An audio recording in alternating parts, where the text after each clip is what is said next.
Welcome to ACP. I'm your host, Alex Bollfrass, the head of strategy, technology, and arms control at the International Institute for Strategic Studies in Berlin. On each episode, we welcome the world's leading experts in arms control to share their knowledge and assessments of the most critical issues. Whether you're new to the topic or need a refresher, I hope you will join us in our exploration of everything related to arms control. In this season, we offer primers on all the nuclear weapons arsenals currently existing in the world and their relationship to arms control. I hope it helps you better know a nuke. India and Pakistan are next door neighbors with flight times of less than 3 minutes. The risks of inadvertent escalation in a crisis are very high, not only in terms of existing capabilities, but also emerging technologies coming into the mix, such as AI and offensive cyber capabilities that can be exploited by third parties, or which might not be attributable. Despite these challenges, India and Pakistan make up for a great example for the rest of the world, where both countries, over a period of decades, have negotiated a set of confidence-building measures, particularly in the nuclear domain. We stay in South Asia for today's episode in the company of two leading scholars of the Pakistani nuclear arsenal. We will be guided through its development and maturation, its effect during several crises in South Asia, its current trajectory, and opportunities for regional risk reduction efforts. I'm Rabia Akhtar. I'm currently a research fellow at Managing the Atom Project at the Belfer Center, Howard Kennedy School. I'm also Dean Social Sciences at University of Lahore and Director of the think tank, which is based at University of Lahore Center for Security, Strategy and Policy Research. The early foundations of Pakistan's nuclear journey began with the civilian nuclear program. In the 1950s and 60s. Pakistan Atomic Energy Commission was established in 1956, and by 1965, Pakistan had signed the agreement with Canada to construct its first nuclear power plant in Karachi. By 1968, Pakistan had decided that it would not join the Nuclear Non-Proliferation Treaty because it had cited security concerns, particularly India's nuclear ambitions. The strategic shift towards nuclear weapons development came in the 70s after the dismemberment of Pakistan and establishment of a new country called Bangladesh in 1971. It was Prime Minister Zulfikar Ali Bhutto who convened a meeting of scientists in January of 1972, asking them to develop a nuclear bomb and give Pakistan the nuclear weapons capability. And he's famously cited in literature as saying that we will eat grass or go hungry, but we will develop a weapons capability of our own. During the 70s, Pakistan developed its uranium enrichment technology at the Kahuta research laboratories. By 1979, the US had actually discovered the uranium enrichment facility and imposed the Samington Amendment on Pakistan, cutting off aid to Pakistan that it was receiving as a penalty for developing uranium enrichment technology. By 1983, Pakistan had tested through a cold test a nuclear device under Pakistan Atomic Energy Commission under the direction of Munir Ahmed Khan to set Pakistan on the path of killer weapons development. The Pressler Amendment was passed in 1985, which tied the US aid Pakistan was receiving to fight the Soviets with Pakistan's non-nuclear development. However, during the period of 1980s of President Reagan, Pakistan continued to support the US and Soviet Afghan war, but simultaneously continued to develop its nuclear weapons program. By late 1987, A.Q. Khan was on record by giving an interview to an Indian journalist confirming that Pakistan had nuclear weapons capability. The Pressler Amendment that was passed in 1985, it was actually enforced under George H.W. Bush in October of 1990, cutting off military aid to Pakistan due to its nuclear weapons development. I'm Mansoor Ahmed. I'm an honorary lecturer at the Strategic and Defense Studies Center in the Australian National University. I hold a PhD in international relations from Quaid-e-Azam University, Islamabad. I've held fellowships at Sandia National Laboratories and the Belfer Center at the Harvard Kennedy School. By 1990, Pakistan was able to build an air deliverable design The Atomic Energy Commission continued to refine and miniaturize and improve their designs that would be suitable for delivery by missiles. In terms of the overall breakdown of responsibilities of the program, there were two teams that were responsible for the Pakistani weapons program. There was the Khan Research Labs, but its mandate was the centrifuge project for uranium enrichment. There was Pakistan Atomic Energy Commission that was responsible for all other nuclear fuel cycle projects, including uranium exploration, processing, and production of uranium gas, which was the feedstock for the centrifuge project, fabrication of nuclear fuel for the Karachi nuclear power plant, and later for the Khushab reactors, the building of the civilian nuclear power plants under IAEA safeguards, the plutonium production program outside safeguards at Khushab, and the reprocessing program. The high mark in South Asia's nuclear landscape was when India chose to carry out its nuclear tests in 1998. Pakistan was forced to respond. The decision was made by the Defense Committee of the Cabinet, and the Atomic Energy Commission that had been working on various weapon designs and core testing was able to respond within a few weeks. It carried out 5 nuclear tests on May of 28, followed by a 6th test on 30th of May, 1998. In the wake of these tests and this overt nuclearization, the Pakistani Prime Minister in the UN General Assembly proposed the idea of a nuclear restraint regime, which called for nuclear risk reduction, conventional force reductions, and peaceful resolution of disputes, especially conflict resolution of the core issue of Jammu and Kashmir. Pakistan doesn't really have an officially declared doctrine, but it has a first use official policy. And both countries are at least officially following the policy of credible minimum deterrence. In 1998, their policy was one of minimum credible deterrence, but as they moved towards operationalizing their nuclear forces, they moved towards credible minimum deterrence. And full spectrum deterrence is essentially designed to plug the gaps in the deterrent posture at the tactical level, which the Indian side was perceiving to be a vulnerability which they could exploit in terms of limited war. And that was plugged at the nuclear level through full spectrum deterrence and at the conventional level through the Pakistani comprehensive response doctrine. And in pursuit of fully operationalizing their nuclear forces, both countries are in the process of completing their strategic nuclear diets. India and Pakistan became overt nuclear powers after testing their nuclear weapons in 1998. Their first Cuban Missile Crisis was the Kargil conflict, which happened just a year after overt nuclearization. Pakistan-backed forces occupied the strategic peaks in the Kargil sector, attempting to cut off Indian supply routes. India launched a full-scale military operation to retake and reclaim their territory. And under intense international pressure, particularly from the US, Pakistan withdrew its forces.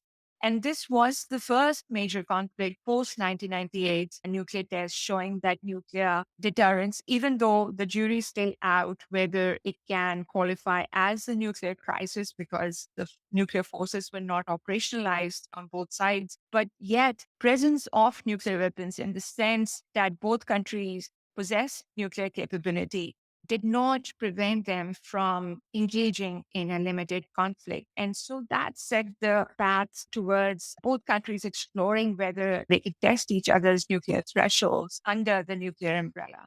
The post-nuclear era conflict and crisis, the first major one was Twin Peaks crisis in 2001 and 2002.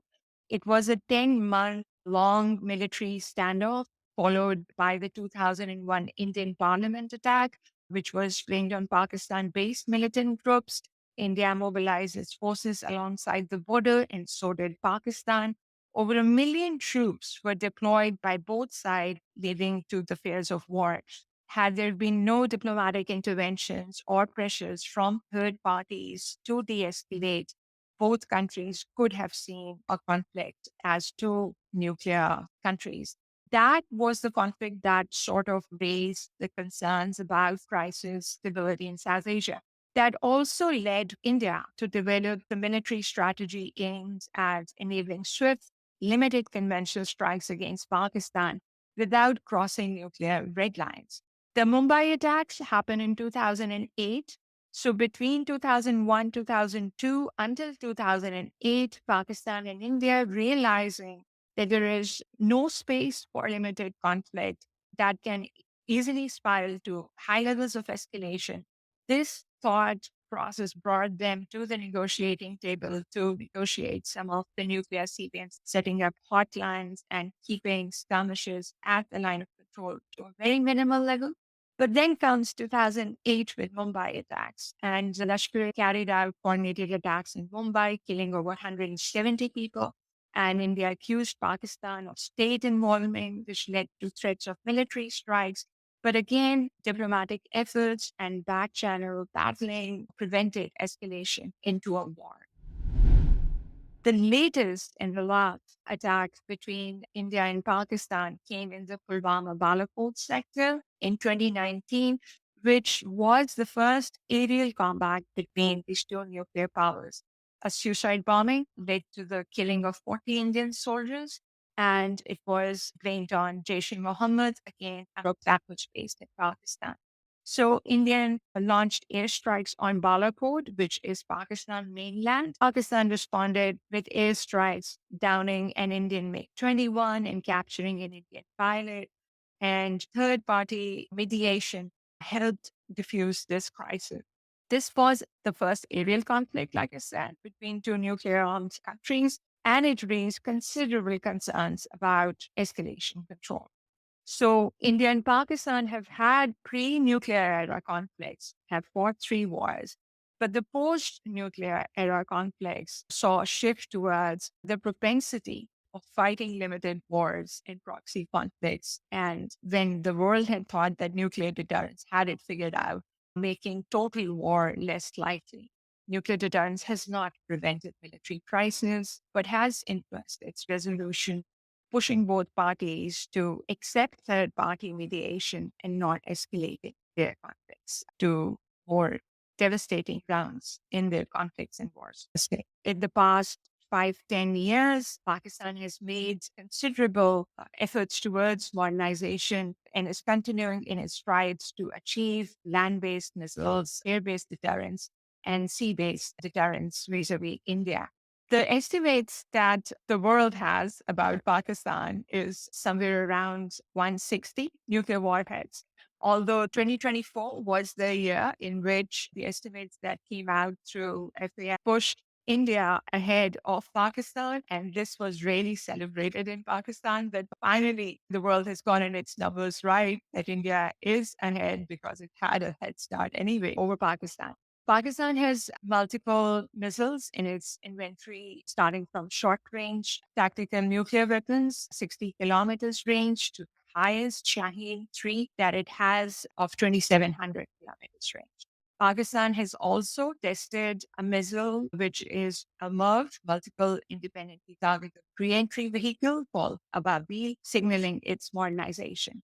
Pakistan currently is advancing towards its nuclear triad, but is not quite there yet. It has land-based missiles, but it has a Babur-3, which is a submarine-launched cruise missile, and has air-based deterrence. But it's still quite far away from developing a full-fledged nuclear triad. Pakistan's nuclear doctrine is not a written doctrine, unlike that of India or many other nuclear weapon states in this world. Pakistan's nuclear doctrine rests on mutually assured destruction, has established strategic priority vis-a-vis India, where there is established nuclear deterrence at the strategic level. The nuclear doctrine is ambiguous in stating whether it has a clear-cut no first use. What it rests on is a no first use as a condition, whereby it says that it will not be the first one to use nuclear weapons. But nuclear weapons will only be used if its existence is threatened. And there are various interviews that have been given, policy official statements that have come out over the period of years, stating what Pakistan's nuclear thresholds are. And if crossed, Pakistan could consider nuclear use. But those thresholds are also ambiguous enough for letting your adversary make whatever they want to make of it. This is the Schellinger's approach of leaving something to chance that Pakistan works with. and hopes that it does not have to use nuclear weapons in any conflict with India, since Pakistan is the only country with a nuclear weapons program very clearly directed towards one country, which is its adversary. India and Pakistan are next door neighbors with flight times of less than 3 minutes. The risks of inadvertent escalation in a crisis are very high, not only in terms of existing capabilities, but also emerging technologies coming into the mix, such as AI and offensive cyber capabilities that can be exploited by third parties, which might not be attributable. And in both countries having nuclear arsenals in a canisterized form, some of the forces in both India and Pakistan are now being moved towards canisterized systems, and especially in the naval leg, where the SLBMs will be available for instant retaliation. The risks are enormous for inadvertent and accidental retaliation, especially if you add emerging technologies and conventional counterforce into the picture. So, arms race stability on the conventional level might be improving to a certain point, at least in land and air forces between India and Pakistan. But the strategic stability in the nuclear realm between India and Pakistan is deteriorating because of the exponential asymmetry that exists and is likely to grow between the nuclear capabilities of both India and Pakistan, which will continue to keep India and Pakistan into an arms race competition. In the absence of a strategic restraint regime or move towards conflict resolution. Now, the situation has changed in the sense that historically, India enjoyed a clear conventional edge over Pakistan. But the India China, particularly the Ladakh crisis of 2020, has forced India to move at least two of the four strike corps from the Pakistan front to the China front. They have been repositioned. Almost all the high tech equipment that India is procuring is now being divided between the Pakistan front and the China front. But nevertheless, anything that India is acquiring to meet the Chinese threat can potentially be used against Pakistan. This two front threat has helped reduce the conventional asymmetry between India and Pakistan, at least in land forces and in the air forces, coupled with Pakistan's own conventional force modernization, has not alleviated Pakistani strategic anxieties because almost 80% of Indian offensive capabilities are still deployed against Pakistan. So the atmosphere is not becoming conducive towards arms control. And India's decision to abrogate the special status that it had accorded to Jammu and Kashmir, Article 370 in 2019, led to a downturn in relations.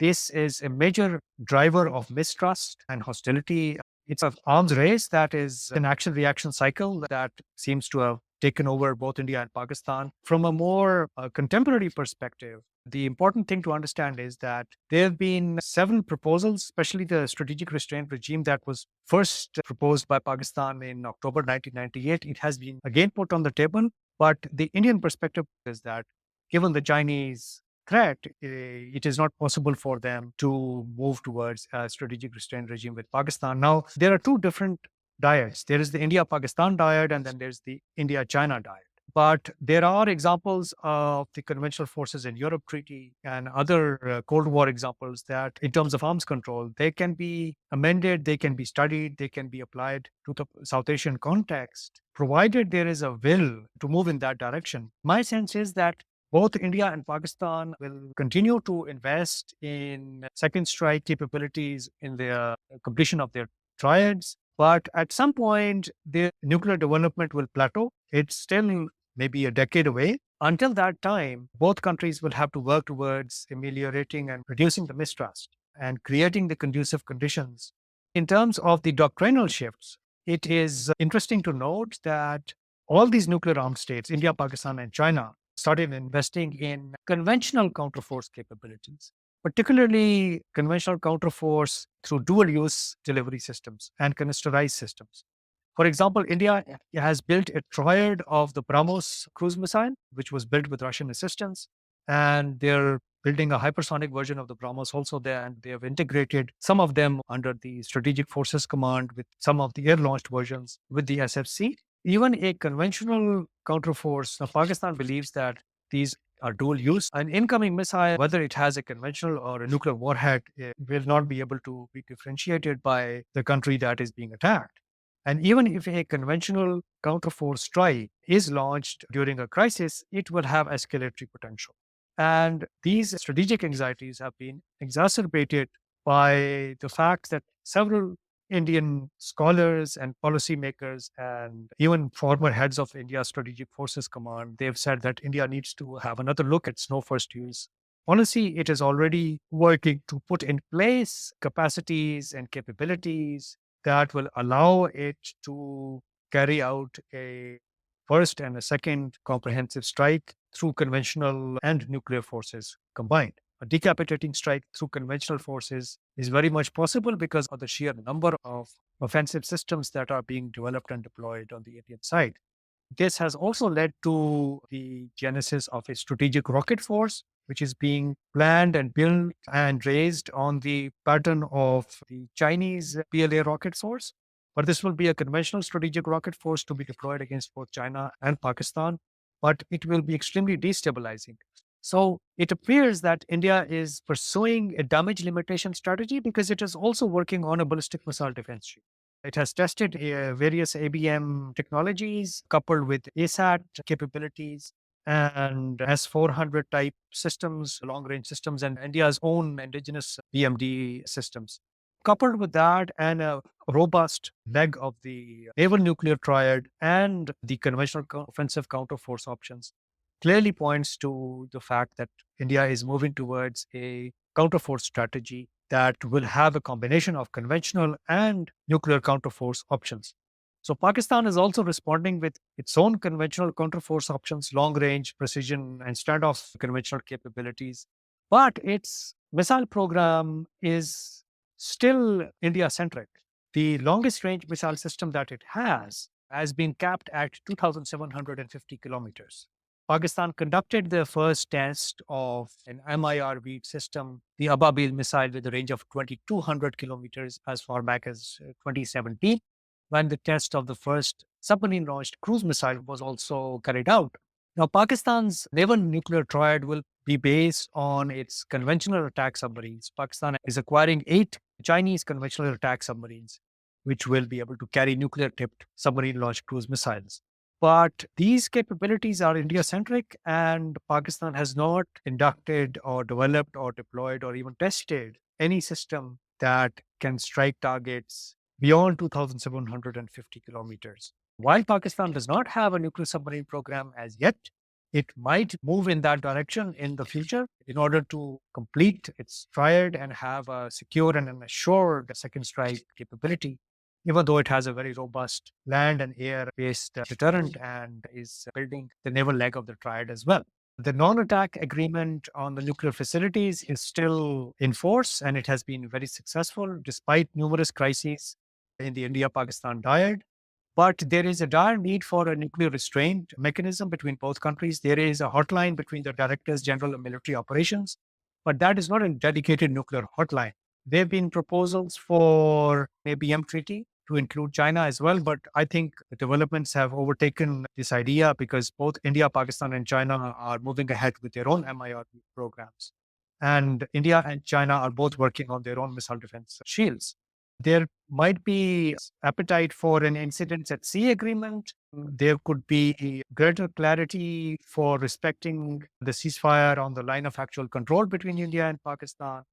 And most importantly, which I think can go a long way to reduce the vertical proliferation in South Asia, is stop in the dual use exploitation of nuclear energy programs for weapons purposes, or rather to address South Asia's fissile material conundrum.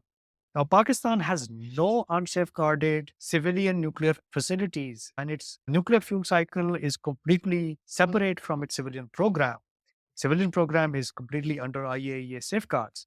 In India's case, most of its program is outside the scope of the IAEA, including its uranium enrichment, plutonium production, and fast breeder reactor program.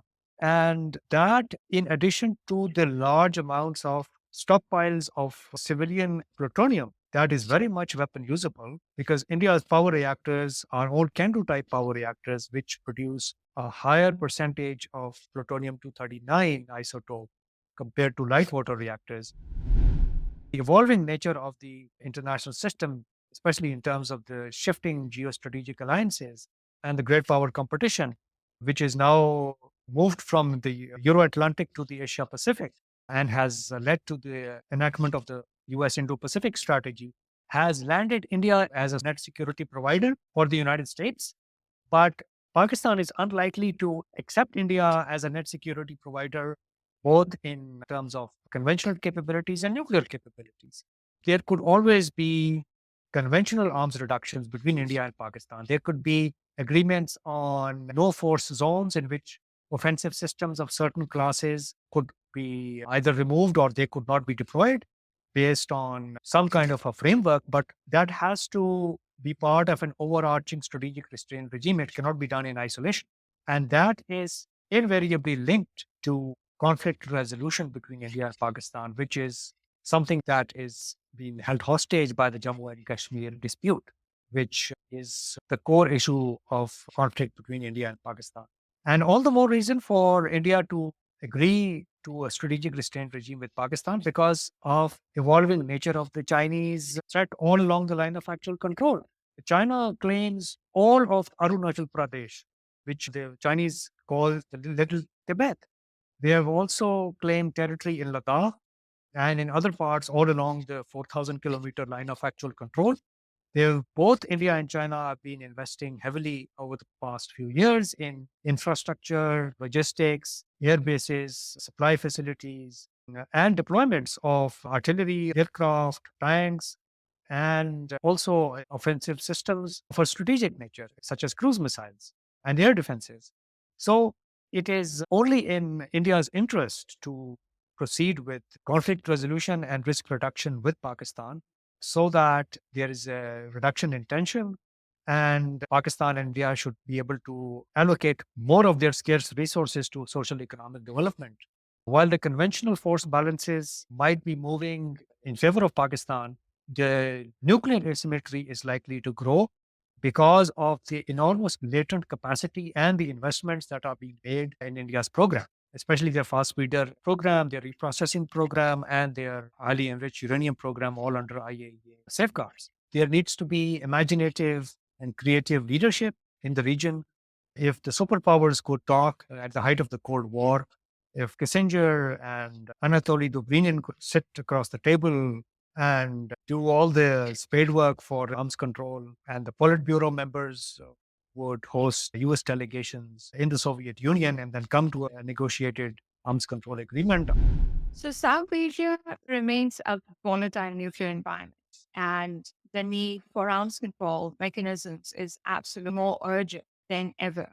Historically, Pakistan has actively advocated for arms control measures, often leading efforts to bring India to the negotiating table.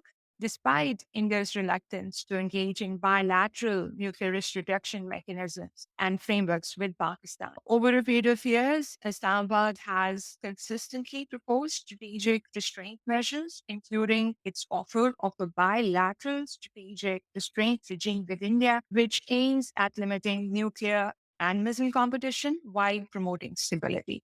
However, India's preference for a unilateral force modernization and its growing alignment with external nuclear players such as the US have hindered bilateral, meaningful arms control progress. Despite these challenges, India and Pakistan make up for a great example for the rest of the world, where both countries, over a period of decades, have negotiated a set of confidence building measures, particularly in the nuclear domain, and have demonstrated that even limited engagement is possible in the absence of formal arms control agreements. The 1988 Agreement on Non-Attack on Nuclear Facilities is an extraordinary agreement which requires both sides to exchange lists and coordinates of nuclear installations annually. And it remains one of the most enduring CBMs. It was signed in 1988, it was ratified in 1991, and without fail, even despite every crisis that both countries have gone through, Even under nuclear umbrella, the lists continue to be exchanged on 1st of January. Similarly, the 1999 Lahore Declaration, it also established a framework for nuclear risk reduction, though subsequent crises eroded that implementation. There is a 2004 hotline agreement between the Director Generals of Military Operations on both sides, which has served as a crisis management. The strategic stability of South Asia is often analyzed through the lens of China, India, Pakistan nuclear triangle, a framework which is promoted by Indian scholars as a trilemma. However, Pakistan does not view itself as part of such a triad because its strategic relationship with China is distinct from its adversarial equation with India. And unlike the India-Pakistan dynamic, which is rooted in deterrence and direct military competition, Pakistan and China share a strategic partnership based on defense, cooperation, economic collaboration, and regional stability efforts. Therefore, Pakistan's security calculus is primarily shaped by India, while China's strategic concerns are centered on the US and India rather than Pakistan. So that said, the interactions among these three states still generate strategic instabilities, particularly as India's security dilemmas link both its northern and western borders. I have tried to look at this evolving security landscape of South Asia through a lens which is different from this trilemma that is projected. And I call it nuclear tetraplex, which offers a more nuanced perspective by encompassing interconnected strategic relationships among US, China, India, and Pakistan. And this framework highlights how US-China strategic complex and competition influences India's military modernization, which in turn affects Pakistan's security calculus. Pakistan finds itself navigating a multifaceted web of interdependencies, compelling it to allocate substantial resources to counterbalance capabilities of its more formidable. And recognizing and understanding this intricate interplay is essential for developing effective policies aimed at fostering lasting stability in the region. So moving away from the trilemma towards a nuclear tetraplex perhaps is a better prism to understand the complex challenges of strategic stability in South Asia. Pakistan's continued commitment to strategic stability, coupled with its historical advocacy of arms control, positions it as a key player in shaping the future of nuclear risk reduction. But the best bet on it is that India needs to recognize that there are mutual benefits of arms control by engaging in structured dialogues rather than relying on unilateral post-modernization. Right now, the space for any arms control bilateral dialogue is almost non-existent because countries are not on speaking terms with each other since 2019. They have minimal diplomatic presence in each other's countries. It's going to get more complicated as time passes by. Looking ahead, the future of arms control in South Asia needs to move beyond traditional CBNs to address new age threats, particularly those that are posed by emerging technologies, including cyber warfare, AI-driven military applications, or even hypersonic weapons and other such technologies with disruptive potential.